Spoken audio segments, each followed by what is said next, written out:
என் பேர் அருண்குமார். நானும் களத்தின் ஒளின்னு ஒரு சேனல் வச்சுருக்கேன். ஆனால் எனக்கு ஒரு 2 கேள்வி இருக்குது. 2 கேள்விங்கிறத ஒரு சந்தேகம்.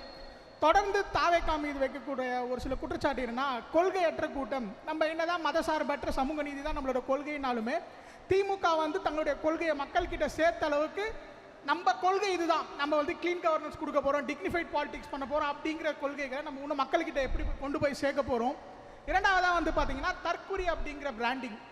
தொடர்ந்து நம்ம ஒரு சரியான பாயிண்ட்டை வச்சாலும் இவன் எதுவுமே புரிஞ்சுக்க மாட்டாங்க. ஒரு தற்குறி அப்படிங்கிற பிராண்டிங் உடைக்கிறதுக்கு நம்ம இப்போ இங்கே இருக்கீங்க இவ்வளோ யூடியூபர்ஸ், இதை எப்படி நம்ம உடைக்க போகிறோம்? ஏன்னா ட்விட்டரில் களமாடுறாங்க, ட்விட்டரில் செமையாக களமாடுறாங்க. ஆனால் ட்விட்டரில் ஒரு 2% 3% தான் மக்கள் பார்க்குறாங்க. யூடியூப் தான் கிட்டத்தட்ட பெரிய மக்களை போய் சேருது. அப்போ அதை உடைக்கிறதுக்கு தற்குறி அப்படிங்கிறத எப்படி உடைக்க போகிறோம்? மேலும் நம்ம இந்த கரப்ஷன் அப்போ நம்மளுடைய மேனிஃபெஸ்டோ இருக்குல்லையே, அந்த மேனிஃபெஸ்டோவை நம்ம ஏன் பெரிய அளவில் மக்களுக்கு கொண்டு போய் சேர்க்கலை? ஏன்னா இன்றைக்கி நம்ம எல்லாருக்கும் தெரிஞ்சது வந்து பார்த்திங்கன்னா 6 சிலிண்டர் ஃப்ரீயாக தராங்க, அப்புறம் 200 யூனிட் தராங்க. ஆனால் அதில் நிறைய காம்ப்ரிஹென்சிவான பிளான்ஸ் இருக்குது. இந்த விமன் சேஃப்டிக்கு அவ்வளோ காம்ப்ரிஹென்சிவ் பிளான்ஸ் இருக்குது. அதே போல் ஒரு ஆர்டிஃபிஷியல் இன்டெலிஜென்ஸ்க்கு அவ்வளோ காம்ப்ரிஹென்சிவ் பிளான் இருக்குன்னும் பொழுது அதையே நம்ம இன்னும் மக்கள்கிட்ட கொண்டு போய் எஃபெக்டாக சேர்க்க முடியல. ஏன்னா நம்ம விர்ச்சுவல் வாரியர்ஸ்னு சொல்கிறோம், யூடியூப்பில் இவ்வளோ சேனல் இருக்குன்னு சொல்கிறோம், நம்மளால ஏன் இன்னும் எஃபெக்டிவாக கொண்டு போய் சேர்க்க முடியல? இதான் கேள்வி. இல்லை, 3 கேள்வியுமே ரொம்ப சூப்பரான கேள்வி. ஆக்சுவலாக வந்து 3 கேள்வியுமே ரொம்ப சூப்பரான கேள்வி. நம்மளோட மேனிஃபெஸ்டோவை கொண்டு போய் சேர்க்க முடியல அப்படின்னு வச்சுருந்தாரு. நான் 2 வீடியோ போட்டிருந்தேன், நம்ம அண்ணன் ஒரு வீடியோ போட்டிருந்தாரு. மேனிஃபெஸ்டோவில் இருக்கிற விஷயங்களை நம்ம இன்னும் கொஞ்சம் ஆழமாக பேசினாவே நம்மளோட விஷனரி, நம்மளை தற்குறின்னு சொல்கிறாங்கல்ல, அந்த மேனிஃபெஸ்டோ படித்தாங்கன்னா சொல்ல மாட்டாங்க. ஏன்னா நம்மளுடைய அமைச்சரவையோட அந்த டேர்மை என்ன வச்சுருக்கோன்னா, வெற்றி பேரணியில் தமிழ்நாடுன்னு தான் வச்சுருக்கோம். மேனிஃபெஸ்டோவை கொண்டு போய் சேர்க்கறது இல்லை, செயல்படுத்த இன்னும் ஆழமாக கொண்டு போய் சேர்ப்போம். முதல் விஷயம், இப்போ தற்குறிகள்னு சொல்கிறாங்கல்ல, நம்ம கற்றுக்கிட்டு இருக்கோம். சிடிஆர் அண்ணா ஒரு மேடையில் சொல்லுவார், கற்றுப்பான், சீக்கிரம் கற்றுப்பான். அதோட ப்ராசஸ் தான் இந்த மீட்டப். இன்னும் நிறையா பண்ணுவோம், இன்னும் நிறையா பேசுவோம், இன்னும் நிறையா கவனிப்போம். நீங்கள் பார்க்குறீங்க, நம்ம சினிமா பார்க்கல, நம்ம இப்போ அரசியல் மேடை பார்க்குறோம், சட்டமன்றத்தை கவனிக்கிறோம், நீதிமன்ற நடைமுறையை பார்க்குறோம், எல்லாத்தையும் கவனிக்கிறோம், எல்லாத்தையும் பார்க்குறோம். அந்த தற்குறி அப்படின்னு அவங்க சொல்லட்டும், அதை ஒரு மோட்டிவேஷனாக எடுத்துக்கிட்டு நம்ம பயணிச்சுக்கிட்டே இருப்போம். இது நான் சொல்ல வர்ற 2வது விஷயம். கொள்கையை விட்டு கொடுக்கல அப்படின்னு நம்ம தொடர்ச்சியாக சொல்கிறோம்ல, நம்ம அமைச்சரவையை நிறைய பேர் பாராட்டிக்கிட்டு இருக்காங்க.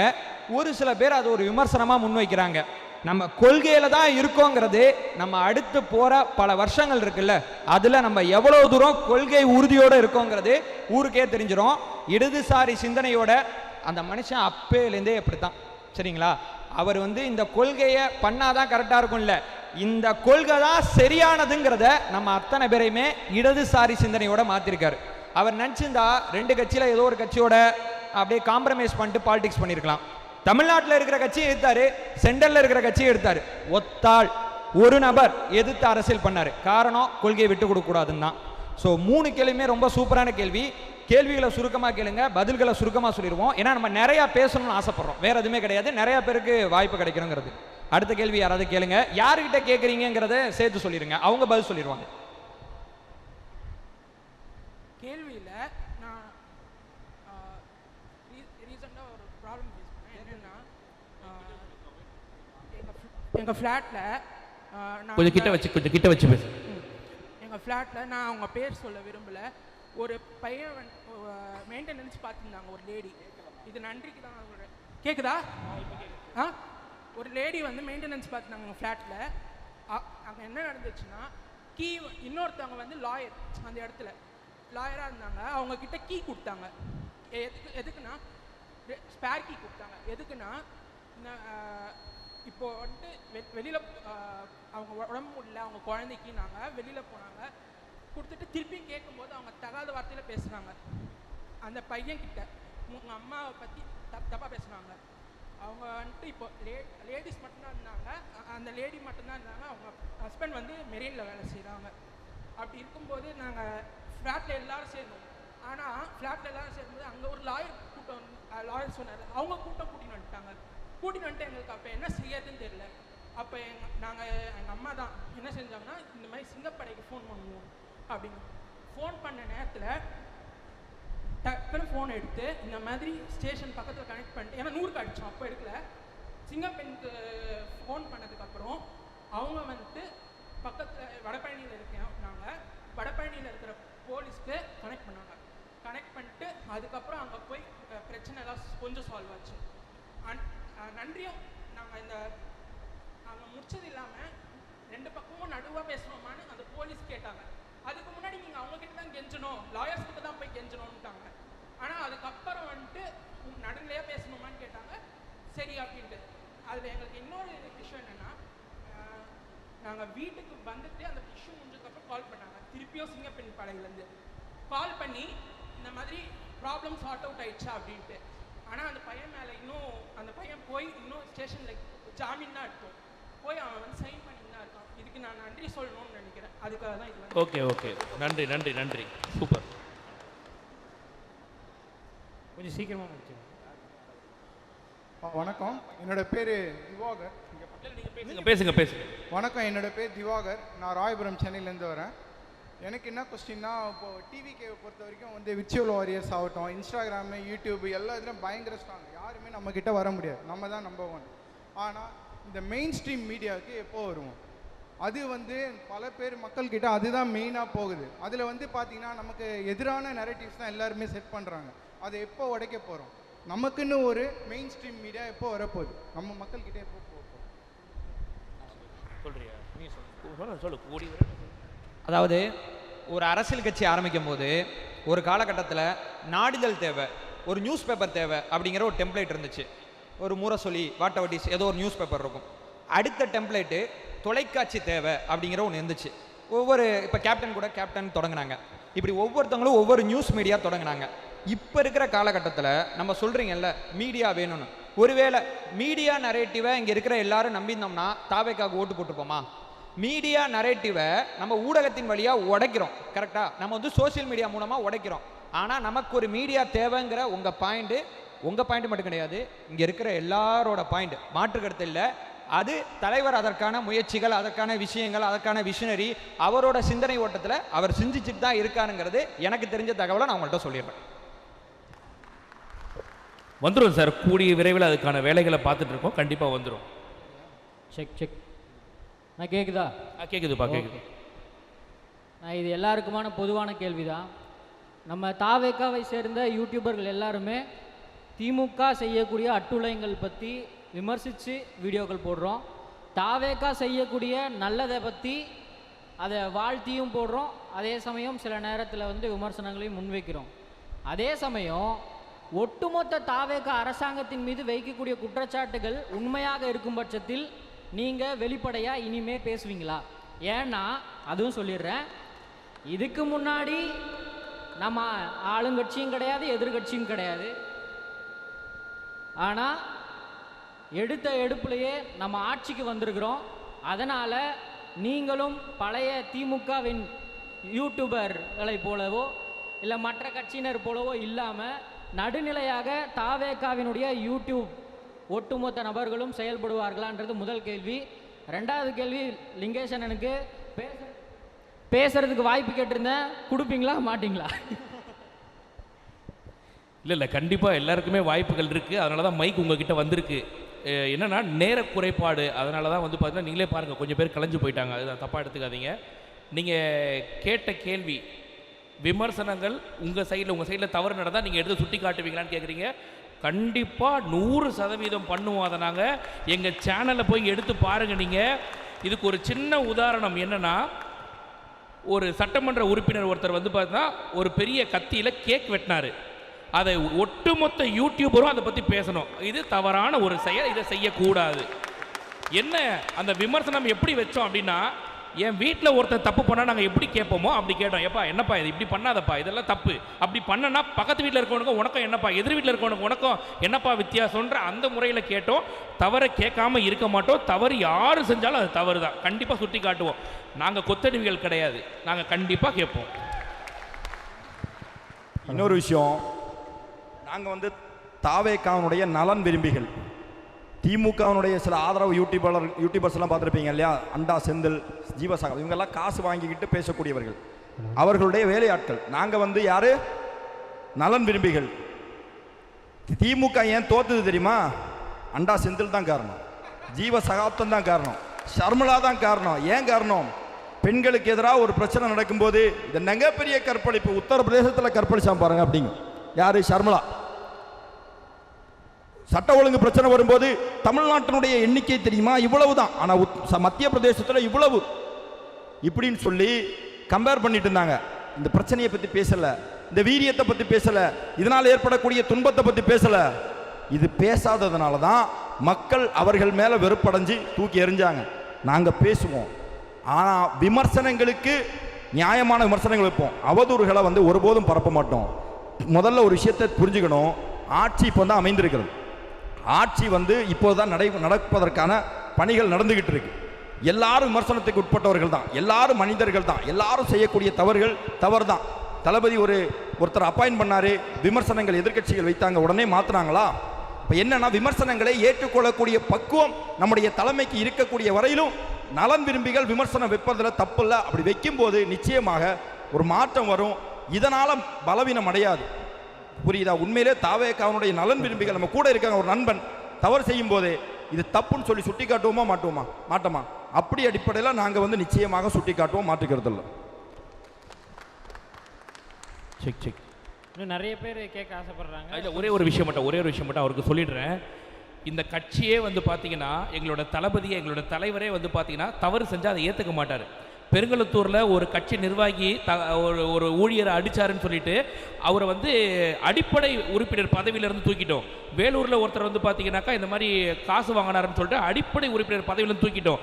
இது மாதிரி நீங்கள் திமுகவில் பார்த்துருக்கீங்களா? நீங்கள் ஒரு அடிப்படை உறுப்பினர் அந்த மாதிரி, அதாவது தவறு யார்? ஞானசேகரன், நீங்கள் அந்த விவகாரத்தை எடுத்துக்கோங்க. நீங்கள் அதாவது அவனுக்கு எனக்கு சம்மந்தம் இல்லைன்னு சொன்னாங்க, அவனை காப்பாற்றுற வேலையை தான் பார்த்தாங்களே தவிர யாருமே எந்த நடவடிக்கை எடுக்க மாட்டாங்க கட்சி நிர்வாகி மேலே. ஆனால் இங்கே எங்கள் தளபதி அவர் அடிப்படையே சரி செய்யணும். யார் தவறு செஞ்சாலும் அது தவறு, அது எங்கள் தளபதி வழியாக வந்தது, நாங்களும் அதை தட்டி கேட்போம்ன்றதை சொல்லிக்கிறேன்.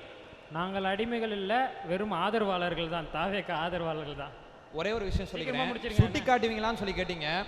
லைவ் கட் ஆனதுக்கு நான் ஒரு வீடியோ போட்டேன். தலைவா இது தப்பு தலைவா, இதை நம்ம செய்யக்கூடாது, சுட்டி காட்டுவோமா இல்லை சுட்டி காட்டிக்கிட்டு இருக்கோம் அப்படிங்கிறத நான் தெளிவாக சொல்லிடுறேன். சகோதரன் சொல்லியிருந்தாரு. ஒரே ஒரு விஷயம் மட்டும் சொல்லிடுறேன். அங்கே ஒருத்தருக்கு இன்னைக்கு பிறந்த நாள், சமூக ஊடக பிரிவோட நபர் மீரன், இன்னைக்கு அவருக்கு பிறந்த நாள். ஸோ எல்லாரும் ஒன்று சேர்ந்து அவருக்கு ஒரு வாழ்த்துக்களை மட்டும் தெரிவிச்சுக்கிறேன். உங்களோட விஷஸ் எத்தனையுமே கண்டிப்பாக அவருக்கு போயிருக்கும். இந்த ஒரு பிறந்த நாள் அவருக்கு மறக்க முடியாத பிறந்த நாளாக இருக்கும். இனிய அகவை திருநாள் நல்வாழ்த்துக்கள்ண்ணா. கொஞ்சம் நீங்களும் கொஞ்சம் சீக்கிரமாக முடிச்சு, நிறைய பேர் கேட்கறதுக்கு ஆர்வமாக இருக்காங்க. அடுத்து கொடுங்க. ஆனால் என் பேர் பிரேம்குமார். நான் எந்த குற்றச்சாட்டும் அதை சொல்ல வரதில்லை, உங்களுக்கு நன்றி மட்டும் தான் சொல்ல விரும்புகிறேன். இந்த எலெக்ஷன் ஆரம்பிக்கிறதுக்கு முன்னாலேருந்தே சேனலில் ஃபாலோ பண்ண நானும் ஒருத்தவன். அப்போ பார்க்கும்போது வீடியோஸுக்கு அவ்வளோ வியூஸ் போகுது, கமெண்ட் பேட் கமெண்ட்ஸ் வரும். எதுவுமே பொருட்படுத்தாமல் உங்கள் வேலைகளை கரெக்டாக செஞ்சுட்டு போயிட்டனால தான் நம்ம எல்லோரும் இன்றைக்கி ஒன்று சேர்ந்துக்கிறோம்னு நினைக்கிறேன். அதேமாதிரி இங்கே இருக்கிறவங்க யாருக்கு எல்லாருக்கும் தெரியாது, நண்பர் ஏடி பீஸ்ட்டுக்கும் அவரும் ஒரு 3 மாதமாக காணோம். சேனல் போய் டெய்லியும் பார்ப்பேன், காலையில் போய் பார்ப்பேன், இல்லை என்ன ஏது ஒரு சின்ன பிட்டில் கூட நியூஸ் இவங்க சிறைக்கு சென்றிருக்கான்னு தெரியாது. என்னோட அட்வொகேட் மூலிமா ஃபோன் பண்ணி கேட்டு இந்த சேனலில் பேசுவாங்க, அவங்க தெரியுமா, இவங்க 2 பேருமே சிறைக்கு சென்று வந்திருக்காங்க. இது யாருன்னா தெரியுமா? மக்களுக்கு, பொதுமக்களுக்கு யாருக்கும் பேசுறதுக்கு ஆசை, ஒரு பொது சுதந்திரம் இல்லை நம்ம நாட்டில். இப்போ நம்மளை யாருன்னா இது பண்ண முடியாது, ஏன்னா நம்மக்கிட்ட தான் இல்லை. அதேமாரி லிங்கேஷ் அண்ணா சொல்லிட்டேன். லிங்கேஷ் அண்ணாவுக்கும் ஒரு சில காலமாக தலைமுறை வாழ்க்கை வர மாதிரி இருந்துச்சுன்னு நினைக்கிறேன். சமீபத்தில் எலெக்ஷன் முடியல, ஏன்னா ஒரு பேச்சு சுதந்திரத்துக்கு நிறைய அச்சுறுத்தலும் கொலை மிரட்டலும் வந்துச்சு. அதெல்லாம் பொருட்படுத்தாமல் உங்கள் வேலைகளை கரெக்டாக செஞ்சு தலைவர் இன்றைக்கி உட்கார வச்சுருக்கீங்க. அப்புறம் லாஸ்ட்டாக யங் தாத்தா அண்ணன் வீடியோ வரும்போது நான் ஸ்கிப் பண்ணி நிறுவடி பண்ணிக்கிறேன். ஒன்றே நான் பிரபாகரன் ஃபோட்டோ பின்னால் வச்சுக்கிறீங்க பாருண்ணா, மாசுண்ணா, அதுக்கோசமே ஐ வில் ஃபாலோவிங்ண்ணா. பிரபாகரன் இன்னும் நம்ம எல்லாம் ஒன்றா இருக்கிறோண்ணா, பிறப்புக்கும் எல்லா உயிருக்கும் சமம். நன்றிண்ணா, ரொம்ப தேங்க்ஸ். நன்றி. ஒரே ஒரு சின்ன விஷயந்தான். நீங்கள் சொன்னீங்க இல்லையா, இந்த மாதிரி நிறைய பேட் கமெண்ட்ஸ் எல்லாம் வரும், ஆனாலும் நீங்கள் பண்ணுறீங்கன்னு சொல்லிட்டு, இதுவும் எங்கள் தலைவன்கிட்டேருந்து கற்றுக்கிட்டது தான். ஏன் சொல்கிறேன் அப்படின்னா, அவர் ஆரம்பத்தில் வரும்போது நம்மளை மக்கள் அங்கீகரிப்பாங்களான்னு தெரியாது, பல்வேறு விமர்சனங்கள் வச்சாங்க. அதை எதிர்த்து எதிர்நீச்சல் போட்டு இன்றைக்கி முதலமைச்சராக இருக்கார். அதனால் நம்ம கடமையை செய்யணும் அப்படின்றது மட்டும்தான். ரெண்டாவது, இந்த ஏடி பீஸ்ட் பற்றி சொன்னீங்க இல்லையா, அது உண்மையிலேயே சொல்ல வேண்டிய ஒரு விஷயம். என்னென்னா, ஏடி பீஸ்ட் மட்டும் இல்லை, பல பேர் தாவேகா, அவங்க திமுகவோட ஆட்சி காலத்தில் தாவேகாவுடைய பேச்சாளர்கள், அதாவது யாரெல்லாம் தாவேகாக்காக பேசுகிறாங்களோ எல்லார் மேலேயும் வழக்கு பதிவு. அதுவும் குறிப்பாக இந்த கரூர் டைம்லலாம் பார்த்தீங்கன்னா, என் வீட்டுக்கு போலீஸ் அடிக்கடிக்கு வந்துட்டு போவோம். இருந்தால் எப்படி சொல்கிறது, நிறைய பேர் ஏடிபிஎஸ்லாம் 25 நாள் ஜெயிலில் இருந்துட்டு வந்திருக்காப்புல, கட்சிக்காக இருந்துட்டு வந்திருக்காப்புல. அது நீங்கள் கேட்டிங்கன்னா அவர் மேலே தவறே கிடையாது. இருந்தாலும் இன்ஃப்ளூயன்ஸ் பண்ணி அவரை பிடிச்சி உள்ள போடுறாங்க. இது மாதிரி பல பிரச்சனைகள். அதே மாதிரி இன்னொரு திருத்தம், இதுக்கப்புறம் நம்மளை பிடிக்க முடியாதுல்ல நம்ம ஆட்சி, அப்படி கிடையாது. தவறு நம்ம பண்ணாலும் கண்டிப்பாக தளபதி தட்டி கேட்பாரு. நம்மளோட இப்போவும் நம்மளோட அக்கௌண்ட்ஸ் எல்லாம் முடக்கப்படுது, நம்ம தவறாக பேசினா அக்கௌண்ட் முடக்கப்படுது. அதை கண்டிப்பாக நம்ம தளபதி செய்வார், அந்த திருத்தம் மட்டும், வேற ஒன்றும் இல்லை. நன்றி. ஆமாம், இப்போ ஜென்சி மீட்டப் பண்ணாங்க, அவங்க மேலேயும் வழக்கு பதிவு பண்ணது, விஜய் அவதூறாக பேசுனாங்கன்னு ஒரு வழக்கு பதிவு பண்ணாங்க. அவங்க எங்கேயோ ஓடி போய் ஒளிஞ்சிக்கிட்டேன்னு சொன்னாங்க. எங்கன்னா ஓடி போய் ஒழிச்சிட்டாங்க. ஆனால் நாங்கள் வந்து எதுவும் ஓடி போய் ஒழியலை. நாங்கள் சட்டப்பூர்வமாக போனோம், சட்டப்பூர்வமாக நாங்கள் எல்லாமே செஞ்சோம். எங்களுக்கு தாவேக்கா துணை நின்றுச்சு, அதுக்கு தாவேக்காவுக்கு நாங்கள் நன்றி சொல்லிக்கிறோம். ஏன்னா எங்கள் எல்லாரையும் தலைவர் கண்காணிச்சிட்டு இருக்காரு, அது எங்களுக்கு நல்லா தெரியும். அவர் எல்லாரையும் கண்காணிக்கிறாரு, எல்லாத்தையும் பார்க்குறாரு. ஆனால் அவர் தான் பார்க்குறாரு நமக்கு தெரியாது. தாவேக்காவோட மிகப்பெரிய ஸ்லீப்பர் செல்லே தலைவர் தான். உண்மைக்குமே சொல்கிறேன், எல்லாருமே கவனிச்சிக்கிட்டு இருக்காரு. இல்லை, அது எதுக்கு சொல்கிறோன்னா, கரெக்டாக தியாகு சொன்னாப்புல, தியாகு வந்து தளபதி இருக்க மேடையில் பேசும்போது தளபதி சொல்லியிருக்காரு, உங்கள் சேனலை நான் வாட்ச் பண்ணுறேன், நீங்கள் எங்களுக்காக பேசுகிறதுக்கு ரொம்ப நன்றி, நான் எல்லாத்தையும் பார்த்துட்டு இருக்கேன் அப்படின்றார். எங்கள் எல்லாரையுமே அவர் வாட்ச் பண்ணிட்டு இருக்காரு. அந்த ஒரு விஷயத்தை நான் பதிவு பண்ணுறேன். அடுத்து வேறு யாராவது? எல்லாருக்கும் வணக்கம். என் பேர் பரத். நான் வந்து சென்ட்ரல் யூனிவர்சிட்டி ஆஃப் குஜராத்தில் எம்ஏ பண்ணிட்டுருக்கேன். நான் உங்களுடைய இனிஷியேட்டிவ்ஸ் வந்து எனக்கு ரொம்ப இது அப்ரோச் வந்து எனக்கு ரொம்ப பிடிச்சிருக்கு. நான் வந்து உங்கள்கிட்ட ஒரு கோரிக்கை வைக்கணும். இங்கே உள்ள எல்லா விர்ச்சுவல் வாரியர்ஸ் அண்ட் யூடியூபர்ஸ்க்கு நான் ஒரு கோரிக்கை சொல்லணும். ஏன்னா கடந்த 70 வருஷமாக டிஎம்கே வந்து பல நெரட்டிவ்ஸ் வந்து செட் பண்ணிக்காங்க, ஃபேக் நெரட்டிவ்ஸ். குறிப்பாக காங்கிரஸ் பற்றி, குறிப்பாக காமராஜர், அங்கே உள்ள லீடர்ஸ் பற்றி. இன்னொன்று, ரீசெண்டாக இவங்க ஆட்சி வந்ததுக்கப்புறம் நார்த் இந்தியன் பீப்புள்ஸ் ஹேட்ரேட் வந்து ரொம்ப அதிகமாக பேசியிருக்காங்க. அது எப்படி சொல்கிறேன்னா, தொண்டன் முதல் தலைவன் வரை நான் வட மாநிலத்தை சேர்ந்தவங்களாம் வந்து அசிங்கமாக பேசியிருக்காங்க. இதனால நான் இன்ஃப்ளூயன்ஸ் ஆகி நான் வந்து இப்போ எம்ஏ வந்து அங்கே குஜராத்தில் பண்ணிட்டேன். அந்த ஒரு பையனை நான் வந்து திட்டி விட்டேன். எனக்கு வந்து பெருசாக பிரச்சனையாகி ஒரு சுற்றுலா போட்டாங்க. அதுக்கப்புறம் நான் ஒரு சில இது திங்க் பண்ணதுக்கப்புறம் நம்ம வந்து அவங்க வந்து நம்ம இந்தியன்ஸ்னா அவங்க ஏன் அப்படி தப்பாக பேசணும்னு சொல்லி எனக்கு ஒரு சில நேரத்தில் எனக்கு திங்க்லாம் பண்ணிச்சு. அன்பா, ஒரே ஒரு விஷயம் சொல்கிறேன். வறுமை என்றைக்குமே வருமானத்தை தேடி ஓட வைக்கும், சரிங்களா? வட இந்திய தொழிலாளர்கள் வறுமையில் இருக்காங்க, எங்கே வருமானம் கிடைக்குமோ அங்கே வந்துக்கிட்டு இருக்காங்க. ஸோ பிறப்புக்கும் எல்லா உயிருக்கும் அப்படிங்கிற நம்ம ஒரு பேட்டர்னில் கட்சி நடத்திக்கிட்டு இருக்கோம். இப்போது சமீபத்தில் கர்நாடகாக்காரருக்கு எது கொடுத்தீங்க, தெலுங்கானாக்காரருக்கு எது கொடுத்தீங்க, அந்த ஊருக்காருக்கு என்ன எது கொடுத்தீங்கன்னு கேட்குறாங்க. நம்ம டேலண்ட்டை மட்டும் தான் பார்க்குறோம். அவர் யாருங்கிறத பின்னாடி அவருடைய தகுதியை மட்டும் தேடி பாருங்க. தயாரிப்பாளரை, அவர் தயாரிப்பாளர் மட்டும்தான் தெரியுது, மற்றபடி வேறு எதுவுமே தெரியல. அவருக்கு பின்னாடி அவர் ஒரு சிஏ படிச்சிருக்கார், அது ரொம்ப முக்கியமானது. இந்த மாதிரி இனம், ஜாதி, மதம் எல்லா வேறுபாடுகளையும் கடந்து நம்ம அத்தனை பேரும் ஒன்று சேர்ந்துக்கிட்டு இருக்கோம். ஸோ உங்களோட கேள்வி வந்து ஃபேக் நெரேட்டிவ் அத்தனையுமே டிஎம்கே செட் பண்ண 75 வருஷமாக பண்ண நெரேட்டிவ் அத்தனையுமே உடைக்கணும். அதானே உங்கள் ஆசை? அதான் என்னோட ஆசை. ஏன்னா இவங்க வந்து நிறைய நெரேட்டிவ் செட் பண்ணி நம்மளை வந்து முட்டாளாக்கியிருக்காங்க, என்னையும் உட்பட. நான் பாதிக்கப்பட்டிருக்கேன். அவ்வளோனா அதை வந்து தயவு செஞ்சு நீங்கள் இங்கே உள்ள விர்ச்சுவல் வாரிஸும் சரி, நீங்கள் யூடியூபர்ஸும் சரி, அதை முடிஞ்ச வரைக்கும் உடைங்க. இது கத்திரா வருங்காலங்களில் நம்மளுடைய கொள்கை வந்து பிறப்புக்கும் எல்லா உயிருக்கும் நம்ம ஒரு இது வச்சுருக்கோம். அதை வந்து நம்ம ரியாலிட்டியாக ஆக்கினா நமக்கு வந்து இது பண்ணால் நம்ம ஈஸியாக இருக்கும். ஏன்னா இவங்க வந்து நிறைய பல நெரட்டிவ் செட் பண்ண ஏமாற்றிருக்காங்க. அதை வந்து கொஞ்சம் உடைங்கன்னு சொல்லி இங்கே உள்ள யூடியூபர்ஸ்க்கு நான் கோரிக்கை வைக்கிறேன். தேங்க்யூ. நன்றிப்பா, நன்றி. சூப்பர். நிறைய பேர் கேள்வி கேட்கணும்னு ஆசைப்படுறீங்க. ஆனால் பர்மிஷன் வந்து நமக்கு 9 மணி வரையும் தான் கொடுத்துருக்குறாங்க. கிட்டத்தட்ட டைம் ஆகுது. நிறைய 8:50 ஆயிடுச்சு. ஒரே ஒரு கேள்வியில் கேட்டுருங்க, ரொம்ப நேரம் பேசாதீங்க. ஷார்ட்டாக முடிங்க. இல்லை, இது கேள்வி இல்லை. ஃபர்ஸ்ட் ஆஃப் ஆல் லிங்கேஜி, சரி, எனக்கு வந்து ஆக்சுவலாக இங்கே வந்திருக்க எல்லாருக்கும் எல்லா சேனல்ஸும் தெரியுமான்னு தெரியாது. ஃபர்ஸ்ட் ஆஃப் ஆல் அது ஒரு விஷயம் தெரிஞ்சுக்கோங்க. எனக்கு வந்து வாய்ஸ் ஆஃப் லிங்கேஜ் மட்டும்தான் நான் ஹானஸ்டாக சொல்கிறேன். நான் ஒரு 30 வருஷமாக விஜய் ஃபேன், 80ஸ்லேருந்து. ஓகேயா? ஏன்னா இது வரைக்கும் அரசியல் படுத்துறது இது வரைக்குமே பார்த்தீங்கன்னா லைக் கேட்குதா?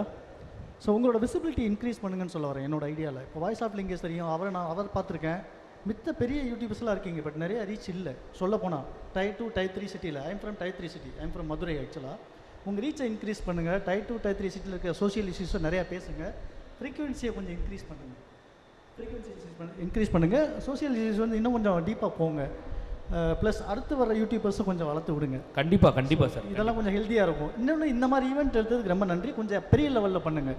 கொஞ்சம் பெரிய லெவலில் பண்ணால் நல்லாயிருக்கும்னு யோசிக்கிறேன். தேங்க்யூ. இன்னொன்று ஒரு சின்ன ரிக்வஸ்ட்டு, வெளியே போகும்போது அங்கே ஒரு QR கோடு இருக்கும். ஸோ வந்தவங்க அத்தனை பேரும் அந்த QR கோடில் மட்டும் ஸ்கேன் பண்ணிடுங்க.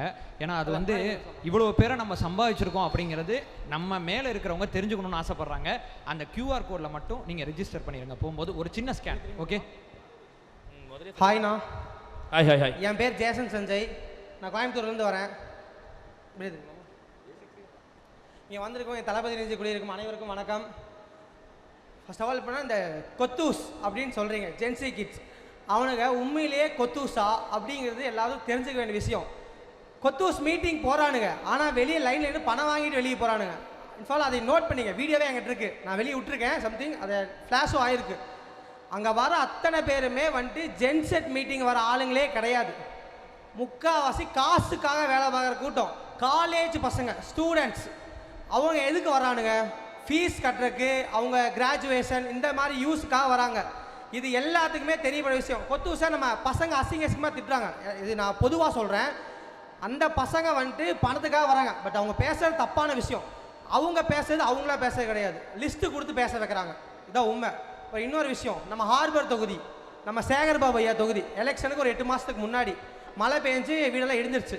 அப்போ என்ன பண்ணியிருக்காங்க, அங்கே போய் ஓட்டு கேட்குறதுக்கு எலெக்ஷனுக்கு முன்னாடி 8 மாதத்துக்கு முன்னாடி போனப்போ 5000 ரூபா ஆளுக்கு கொடுத்துருக்காங்க. வீட்டுக்கு உங்களுக்கு வீடெல்லாம் அலாட் பண்ணி தரோம், அப்பார்ட்மெண்ட் அலாட் பண்ணி தரோம் அப்படின்னு சொல்லியிருக்காங்க. அலாட் பண்ணி ஒரு 800 வீடு சம்திங் என்னமோ 400 பேருக்கு என்னமோ அலாட் பண்ணி கொடுத்துருக்காங்க. இருக்கிற பேலன்ஸை அம்பையில் விட்டாங்க. கேட்டால் ஆட்சி போயிடுச்சு. இப்போ இருக்க முதல்வர் போய் கேளுங்க, எங்களுக்கே சம்மந்தம் கிடையாது. அப்புறம் 5000 ரூபா கொடுத்தீங்க, அலாட் பண்ணி தரேன்னு வாக்குறுதியும் கொடுத்துட்டு போயிருக்காங்க. அந்த தொகுதி ஜெயிச்சிருக்காங்க இல்லையா? இப்போ இது இல்லை, செஞ்சவங்க போய் போராட்டம் பண்ணி வந்து சொல்லணும் இல்லையா இந்த மாதிரி நடந்திருக்கு அப்படின்ட்டு. இல்லை பழைய கணக்கு எடுத்து பார்க்கணும். இப்போ இருக்க அங்கே இருக்க மேயர் போய் எடுத்து பார்க்கணும். இது யார் மேலே தப்பு? நிர்வாகிகள் ஒழுங்காக வேலை பார்க்கணும். இன்ஃபால்ட் அவங்களுக்கு நீதி கிடைக்கணும். அதுக்காக தான் இந்த விஷயத்தை நான் தெரிவிக்கிறேன். சரி, ஓகே ஓகே பாய். அதுக்காக தான் சொல்லணும்னு நினச்சேன். இல்லை, கண்டிப்பாக ஒரு துறை சார்ந்த பிரச்சனைகளும் வெளியில் ஒன்று ஒன்றா வந்துட்டு இருக்கு. கண்டிப்பாக அந்த பிரச்சனைகள் சரி செய்யப்படும். வர உள்ளாட்சி தேர்தல் முடிஞ்சதுக்கப்புறமா நம்மளோட ஆட்சி அமையும். அந்த உள்ளாட்சி தேர்தலையும் நம்ம மேயர் வருவாங்க. அதுக்கப்புறம் எல்லா பிரச்சனைகளும் வெளில வரும், எல்லாமே சரி செய்யப்படும். ஓட்டு போட்டு தான் நான் கொத்தடிமே நீங்களே சொல்லியிருப்பீங்க அப்புறமா. ஏன்னா திமுக ஓட்டு போகிறவங்களாம் தன்னை அவனே வந்து ப்ரௌடு கொத்துன்னு சொல்லிட்டு இருக்கான். அதுக்காக சொல்ல வந்தேன். ரொம்ப நன்றி. டைம் ஆயிடுச்சு, எல்லாம் மன்னிச்சிடாதீங்க. நிறைய பேர் கேள்வி கேட்கணும்னு ஆசைப்படுறீங்க, பட் ஆனால் நமக்கு 9 o'clock வரை தான் பர்மிஷன் கொடுத்துருக்காங்க. சாரி, ரொம்ப சாரி.